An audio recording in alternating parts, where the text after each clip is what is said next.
Hey everyone, welcome back. In this guide, I'm going to show you how to send and receive emails directly in Clickup.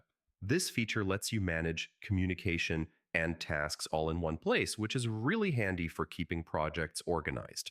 So, yeah, let's start right from the beginning. First, open your browser and go to the Clickup website. Once it loads, sign into your Clickup account using your email and password. After logging in, you'll land on your workspace dashboard. From here, navigate to the Mail feature in the left sidebar. If you haven't set it up yet, ClickUp will guide you through connecting your email account. To connect your email, follow the setup process. You can link Gmail, Outlook, or other supported email services by signing in and granting ClickUp permission to access your mailbox. Once connected, your emails will appear inside ClickUp alongside your tasks and projects. To send an email, click the New Email button. Choose the recipient from your contacts or enter their email address manually. Add a subject line, compose your message, and attach files if needed. You can even link tasks or projects directly in the email, which helps provide context and keeps everything organized.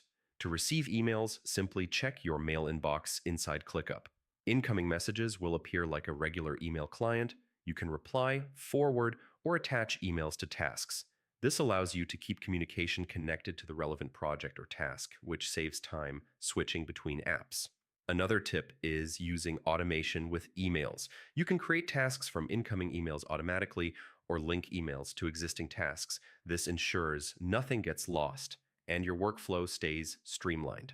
Finally, make sure to customize notifications for your mail inbox so you're alerted when important emails arrive without getting overwhelmed by less important messages. And that's it. Sending and receiving emails in ClickUp keeps communication and task management in one place, making your workflow much smoother.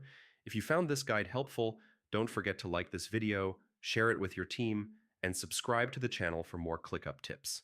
So yeah, hope this helped and thanks for watching.